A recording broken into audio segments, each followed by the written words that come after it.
Welcome to the Informed Pregnancy and Parenting Podcast. I'm your host, pregnancy-focused chiropractor, Dr. Elliot Berlin. Today, I have the honor of hosting two esteemed guests from Tokyo, Japan, and from the Prenatal Memory Global Project, a revolutionary initiative that delves deep into the concept of prenatal memory and its implications on our life and society. My first guest is Dr. Akira Ikegawa, a seasoned obstetrician and gynecologist with over 40 years of experience. He has extensive background in prenatal memory research and has published over 80 books on the subject, some of which have been translated into 5 languages. His aim is to foster a society that is collectively compassionate towards one another, using the extraordinary concept of prenatal memory, holistic childbirth education, and conscious parenting as the tools. Joining Dr. Ikegawa is Yuko Igarashi, a consciousness studies graduate from Evergreen State College and a highly proficient English-Japanese translator. She's been working closely with Dr. Ikegawa, and together they launched the Prenatal Memory Global Project in 2018. She's currently working to become a world citizen and ambassador to help create a sustainable future by spreading the concept of prenatal psychology and prenatal memory. Dr. Ikegawa and Yuko, welcome to the podcast. Thank you very much. Thank you, Dr. Berlin. I have to say that my initial introduction to your work was when we were searching for content, valuable content for the Informed Pregnancy Plus streaming service that we launched. And I did the search and we came up with the prenatal memory documentary, and I was fascinated from the first moment. Graciously, you were able to provide the content for the service, and anybody who's listening should watch it. It's a very fascinating watch. The first time I watched it, I was just curious and interested. The second time I watched it, it had a more deeply profound effect on my mind, and it just really opened my eyes into a whole bunch of different elements of pregnancy and childbirth and early parenting and early bonding with our babies. And ever since then, I've been talking about it with my patients, and mind blown. It just gives so much different perspective to the earliest relationship we have with our babies. So I'm grateful that you made it. I'm grateful that we found it. I'm grateful that you're helping us share it with our audience. And I'd love to learn so much more about you and your background and your work. Dr. Ikegawa, what sparked you to get into medicine and obstetrics and gynecology originally? 医療が、きちんとやってるかということでいいのかな？医療に、入ったきっかけと、あと、産婦人科として、やろうとした、そのきっかけというのを知りたいということなんですけれど。もともと、私が高校にいたときに、はい。医大ブームというのがあって、はい、日本に、病院、大学病院が、たくさんできるという時期に重なったので、それで、医者になろうかなと思ったっていう、その時代の流れでなろうと思った、ね。で、産婦人科を選んだのは、産婦人科の魅力がなくなってきた、患者さんが少なくなってきた時代背景があって、魅力がないところに行ったときに、将来、きっと、たくさんの患者さんが見れるようになるんじゃないかなと、逆に思ったので、産婦人科を選んだということなんです。はい。Well, Dr. Berlin, I just translate Dr. Ikegawa's answer. The reason why he went into the medicine is because by the time when he was in the high school, there was a huge movement of creating more universities, hospitals, and that there are more opportunity to learn about medicine. So he just went along with the time, how they were carrying more career into this medical field. So then his aim was for the medicine. And the reason why he went into the OBGYN was that it seemed that it's more less attractive than other practices.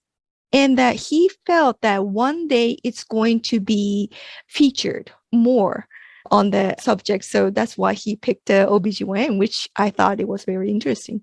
Yes, extremely interesting.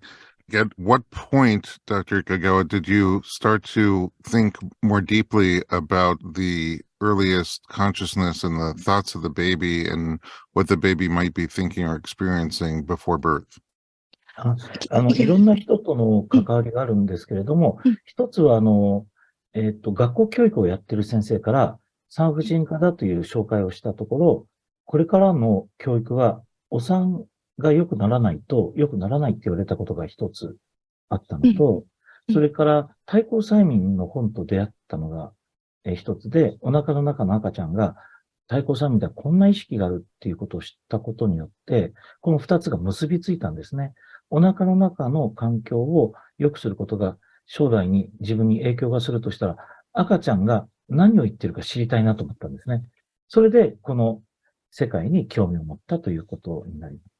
いつ頃だっていうのは？それはね、もう、2000年、1997年からですね。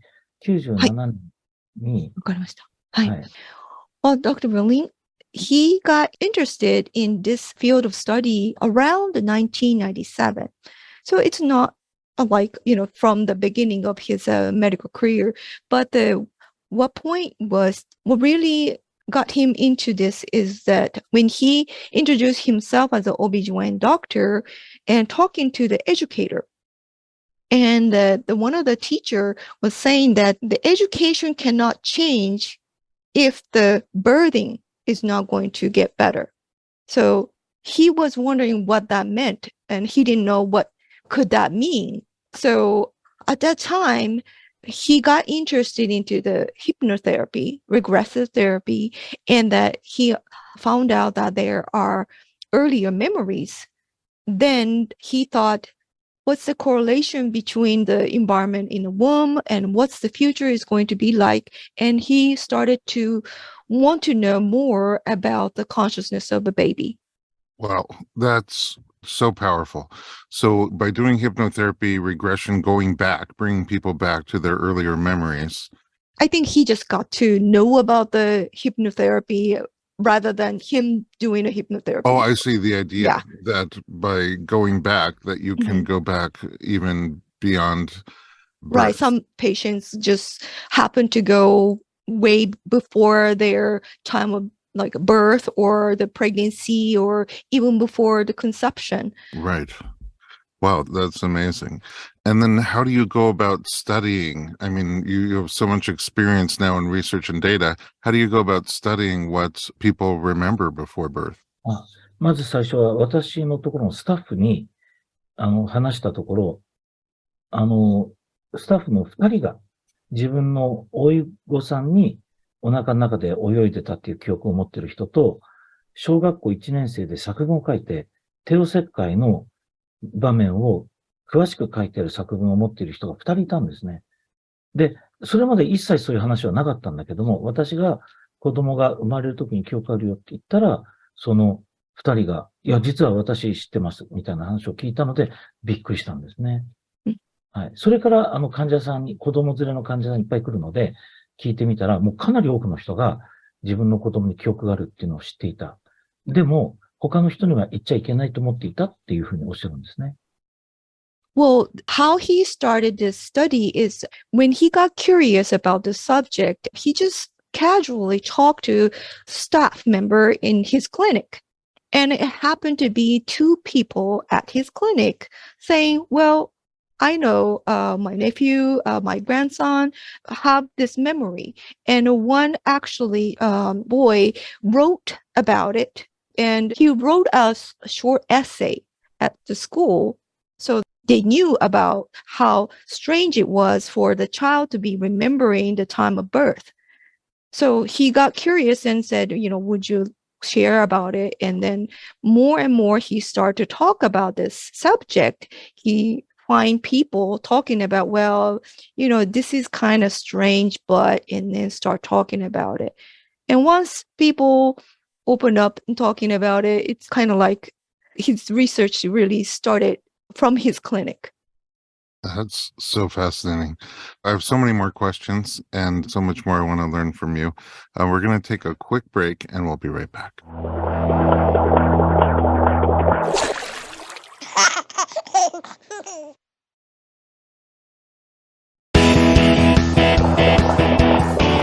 Welcome back. We're talking to Yuko and Dr. Ikegawa. I have so many more questions for you. Dr. Ikegawa, do you have prenatal memories yourself of before you were born? いや、私自身は全然持っていなくて、気がついたんですけど、記憶を持ってる人というのは、自分の記憶に縛られて、他の人の言うことをあまり信じない方が多いんですけど、私は全く記憶がないので、いろんなことを言う人の話を全部聞くっていう風になっているので、多分そのために記憶がないのかなとは思ってます。Very interesting. Dr. Ikegawa says he does not have any sort of a memory, but he realizes that people who have earlier memory tend to have this sort of like set mind that they are not really open to listen to other people's story. But since he does not have any memory at all, it kind of like opened up to just listen to any stories that he got curious, and that's how he got all kinds of memories from people. Oh, so that's so interesting. By being sort of a blank canvas, Yes, exactly. He can better absorb other people's. Right, exactly. Fascinating. And how has this learning and understanding of what the babies are experiencing before birth, how has that changed your approach to obstetrics and gynecology? これは産婦人科の、ちょっとはい、この、体内記憶を知って、産婦人科医として何か変わりましたかっていうことだったんですか？もうそれまでは産科の常識としては今もそうですけど、赤ちゃんは見たり聞いたり覚えたりしていないっていうのが常識なんですけども、この赤ちゃんたちは私たちの言動とか行動をお腹の中から見てジャッジして、そして生まれてきた時も見ているんだっていうことを分かった時に、これはちょっと襟を正さなきゃいけないな。襟を正してどういうのか分かりませんけど、再度改めなきゃいけないなと本当に思いましたね。Well, how it changed his practice is that once he found out about the babies, actually knowing all these, almost like having a census, which all the OBGYN, all the medical field are not aware of. And of course, back then and even now, that people aren't really understanding this consciousness of the baby. So once he got to know about the babies holding these memories of what parents did or said or all kinds of things that just came up to him and like shared, made him realize that the babies are actually judging, what was really happening around them, and started to feel, oh, shoot, did I do the right thing for this baby? So he really started to like look back on his own like behaviors and how his practice was, and then really starting to connect with baby more so that he's more aligned to baby's needs and wishes. So now, like I assume, but I want to make sure that I have this right.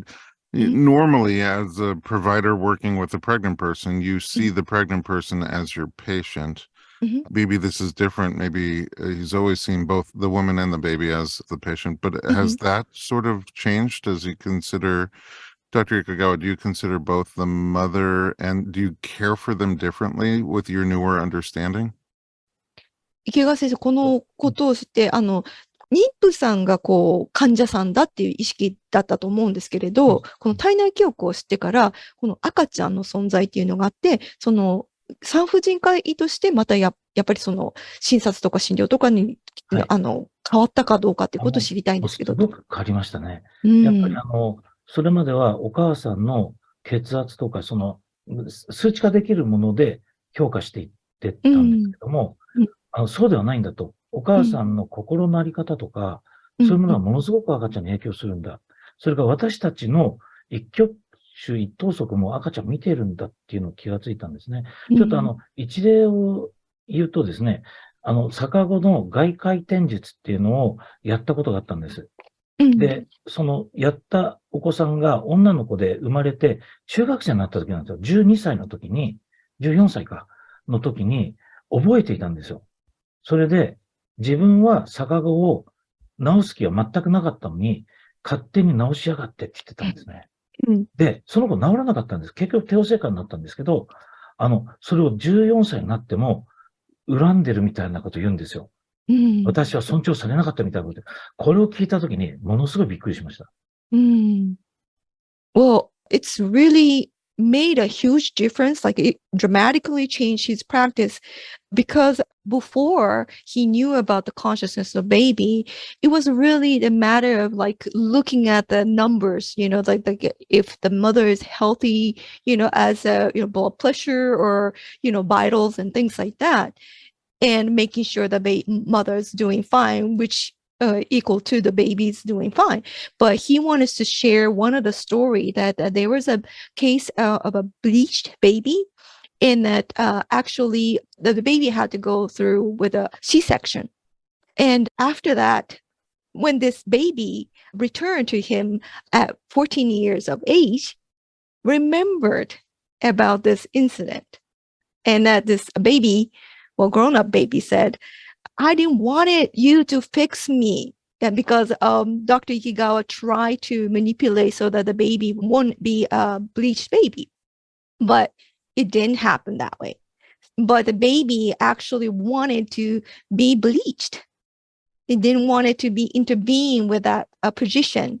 So then actually share with Dr. Ikegawa that I did not want you to do that. It's kind of like almost holding a grudges against him that the doctor did not respect my wish. It's like, the baby's wish wasn't kept intact. So, the baby becoming 14 years old and still remember this incident like really vividly. So that really made him change his practice because they do really know what's going on outside of the world. So that's really interesting because, we do a lot of work with breech babies, and that's a calculation that I think a lot of people take into account. Like maybe if my baby's breech, they want to be breech or they need to be breech. And, it's a tough call sometimes. Yeah. Like, how much should we do? There's, I think one side, there's just giving the baby an environment in which they can turn if they want to. And then there's the option and opportunity to sort of more forcefully try to turn the baby. Do you have any sense that there's a way to get that communication before the baby is born? 生まれる前の赤ちゃんとコミュニケーションね。そうですね。結局、逆子で痛い赤ちゃんと逆子でも、逆子じゃなくなっても大丈夫な赤ちゃんっていうのの違い、例えば、それこそ力ずくでやってしまうこともできると思うんですけど、その違いやっぱりね、許可をもらわなきゃいけない。赤ちゃんがどっちかわからないので、直していいかどうかまず聞くんですね。で、聞くゲームっていうのを使えるんですけども、直していい場合は蹴るとか、直さない方がいい場合は蹴るとか、蹴らないとか、こう合図を決めて赤ちゃんに話しかけると、割と返事が来るんですよ。で、それが本当かどうかはわからないけれども、一応赤ちゃんの意思ですね、もう一度確認して、もう直して欲しければ、結構それで治るんですよ、そういう子って。ところが、治すなっていう場合は、多分危険があったりとか、何かの理由で治しちゃいけない場合もどうもあるらしいんですね。その場合赤ちゃんがノーって言ってきた場合は、治さないという、そのイエス、ノーっていうのを、やっぱり妊娠中から練習していると、なんとなくわかるようになるんですね。なるほど。Dr. Ikegawa actually asked for the permission before he does any procedure with the baby. And the way he does it is a variety of ways. But one of the way is like a kick game, like for the baby to be saying, well, if this is yes, kick here. Or if it's no, just don't do anything or something like that, to actually set that parameter, like, if this is yes or this is no. And then we try that questioning. And then if you get most of the time, the baby will answer. And sometimes baby will say yes, sometimes baby will say no. And usually when the baby says no, there might be some reason, like medically, maybe it's danger to the baby and didn't want it to actually be turned on that particular time. So in order for this like smooth communication with the baby, if the mother can practice during the pregnancy, this will make it easier for the whole duration of the pregnancy to communicate with the baby what the baby wants. So that's what he uses. And this is part of the education program that you guys put together, teaching? 池川先生、これを元に伝えてはいるんですけれども、やるお母さんとやらないお母さんと分かれてきます。それで、聞く方はいろいろあるんですけども、最終的には、何も使わなくても感覚として赤ちゃんがイエスだったりノーだったりっていうのが分かるようになる方結構いるんですね。で、そういう方たちはもう本当日常会話のように赤ちゃんにどうするとかこう聞いて、イエスノーとかやってる人も結構多いです。だからそれ日常で伝えはするんだけど、やる人とやらない人と分かれるということですね。Well, Dr. Ikegawa actually does teach pregnant women about this information, but there are actually two ways. People who take it and do it, and people listen to it and don't.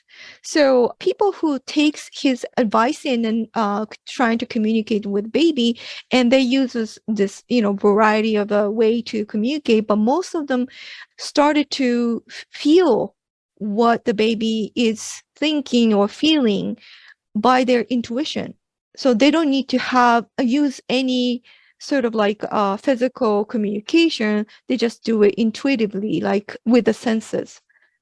So it's kind of like, having an ordinary conversation with a baby. Would you like to do this? And then the baby just naturally answer back to the mother without the language.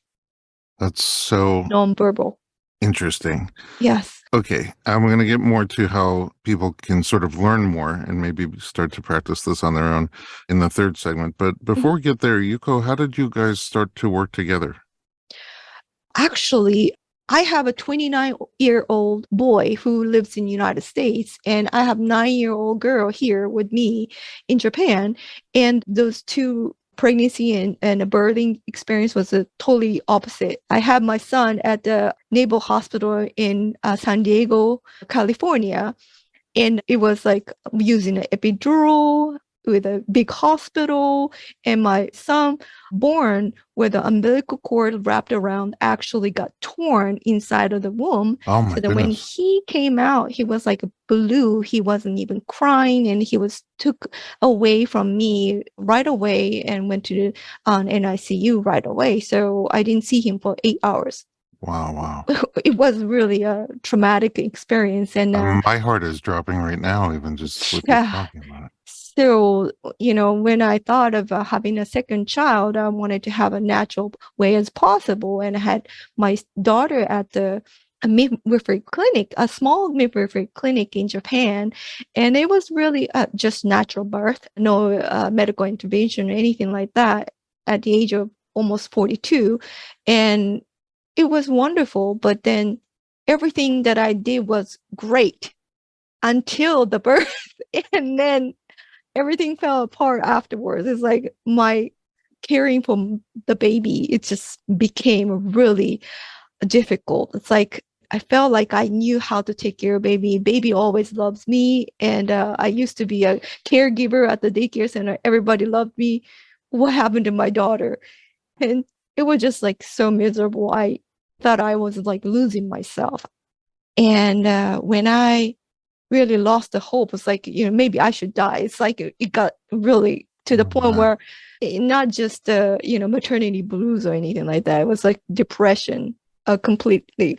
And I got to know Dr. Ikegawa's work. It's like, wait, so the baby has a consciousness.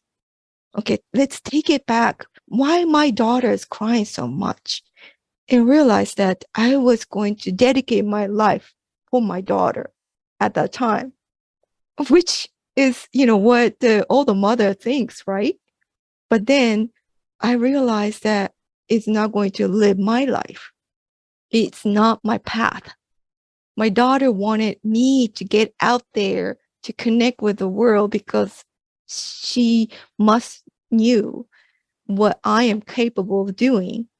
So once I realized that, and that the prenatal memory really like lightning struck to my consciousness, woke me up, and I decided to spread this knowledge because it helped me realize the important message that every single individual has a consciousness from before birth, not just from birth, before birth. And I wanted to help that word spread for Dr. Ikegawa, and that's what I'm doing because I can spread that information in English. So Wow, Yuko, what a incredible journey and powerful calling. Thank you. And I hope with all the lives that you're touching, mothers and babies and families, it's therapeutic for you also on Yes, that very definitely. difficult time that you went through. Yes, and really, the funny thing is that my daughter was like terrible too from the infancy, or maybe all that terrible parenting experience all put together. But more and more I got to know about the prenatal memory, helping out with Dr. Ikegawa. She's getting better and better and better. It's just telling me that I'm on the right path. That's amazing. Okay, we're going to take a little break. When we come back, we're going to find out how our listeners can learn more about prenatal memory and maybe start to apply these principles to their own lives. We'll be right back.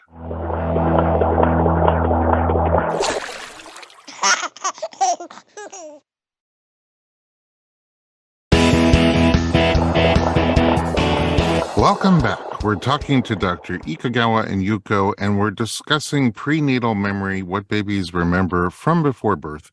Okay, so as I mentioned at the introduction, I sort of came to your work through the documentary, Prenatal Memory. How did this documentary come to be? 池川先生、はい DVD のことを教えていただけますか？DVD は2007年だっけ ?2007 年。2006年。うん。2006年。実は2005年にフジテレビで、ニュースの番組で、20分ぐらいかな。私の内容が放送されたんですね。で、テレビ局の放送は使えないので、私用に自分でオリジナル作ったらどうかと勧められて、作ったのがその番組になります。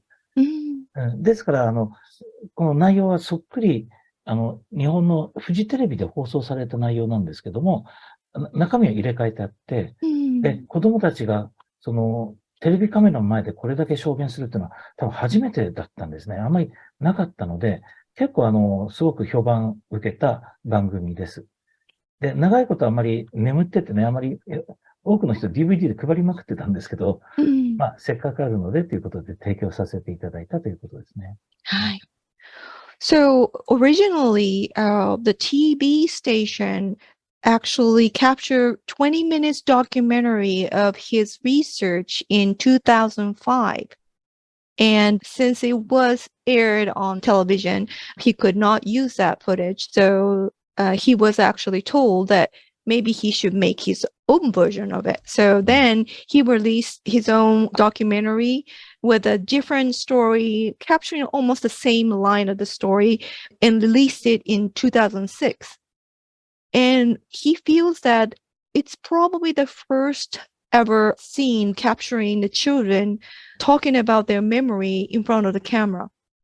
And he created a DVD. Yeah, and it is very fascinating, very powerful. You've gathered followers. Certainly in Japan, you have a large network of diverse individuals, different types of practitioners and parents. How is that network growing, and what's the message that you're trying to spread? 池川先生、今、体内記憶はいろいろな人たちに広がっていると思うんですけれど、そのネットワークはどんなふうに広がっているかっていうふうな感じなんですけれど。一つは、講師の人を養成していて、今200人いるんですけども、その人たちが講座を開いてくれているのと、あとは、興味を持った人が、特にコロナ以降ですね、SNS で広めてくださっていて、そのおかげで男の人もだいぶ興味を持ってくれてるっていう状態になっています。あとはもう一つは神様との約束って映画が、これも2013年ですよね、にできて、それ以降見る方がすごく、今30万人ぐらい見てるのかな。だからかなりの方がその映画で知ることになって、映画と、そのプログラムですね、講演と、そういうことで、あとは私の本ですね。本を見て知ったという方も結構いらっしゃって、おそらく、体内記憶ということだけで言えば、日本国民の2割以上がもう知っている段階に来ていると思います。はい。Well, the way he's growing his network is that, first of all, about the prenatal memory, he has Prenatal Memory Education Association, which has about 200 instructors teaching the courses so that they can spread this message to the wider range of people. And also because of the COVID, there were people starting to spread this information on the SNS. Actually, the majority of people who's receiving this information, because we're talking about the pregnancy and birth and childcare and things like that, mainly for the women, but now there are more men actually starting to get interested in spreading this message on the SNS. And also there is a film. I think you are aware of Mr. Ogikubo's film, which was released in 2013 originally, and he's upgrading and updating the film. And it's actually 300,000 people or so watched his film already. And now he's working on this new one focused on the baby's consciousness and how it is helpful to talk to the baby in the womb and what would change because of the way they communicate through the pregnancy, through the birthing process, and also the parenting. And also he does a lot of the lectures. And he, as you know, more than 80 books. I think it's just numbers just keep them growing. So, and that's how he's spreading his messages. That's incredible. And, the huge accomplishment, especially in addition to being a caregiver, it's amazing how much you're able to produce and disseminate. Here in the United States, what kind of resources or tools are available for people who want to learn more about prenatal consciousness and memory? Yes, there are a couple of ways of getting information. There's books that you can purchase from the Amazon. One is Womb to Thrive, and his message is in here too. And there's a change, birthing and parenting at time of crisis. And he wrote essay on this. Also, there are organization called APA, Association for Prenatal and Perinatal Psychology and Health. We are the member of APA, and you can find an article there, which actually has his first research paper. And he distributed about 3,600 questionnaires consisting of 85 questions in 2002 and 2003. And then he wrote about this result in that article. So, I'm very eager to read that. Yes. And this is the reason why people at APA know about his work, because I think he interviewed 先生何人にインタビューしたんでしたっけ？諏訪市と3000、インタビューってアンケートクエスチョニー。クエスチョニー。3601名に聞いて、1620の回答が、回収率 45%。1620人の答えが来たんですね。So out of 3,600 questionnaires, he got 45% of returned questionnaire. So then he started to research about how to attain a memory and things like that. So amazingly, because of his 40 years of work, the concept of prenatal memory among Japanese people, there are about 20% of people already know about this concept. Wow. Yes. That's I think a lot of people. Yes, amazing.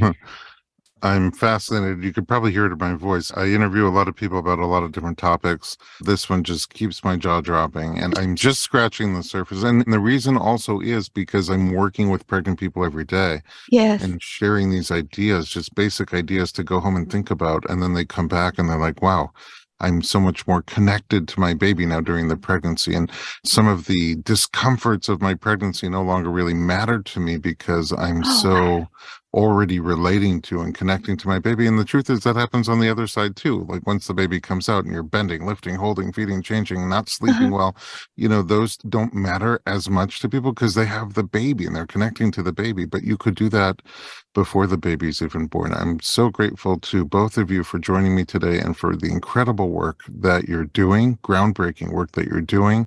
So for listeners to find you online, we have a website, akiraikegawa.com/en. So it's AKIRA-Ikegawa, IKEGAWA.com/en for English. And also your YouTube page is at Prenatal Memory 5398. And there's a lot of English content there as well. Dr. Ikegawa, Yuko, thank you very much for joining me. I look forward to connecting with you again, and I'm sure to consuming the future materials that you're currently working on. Yes, thank you so much for having us. My pleasure. To our listeners, if you're looking for more information about pregnancy and parenting, visit informedpregnancy.com.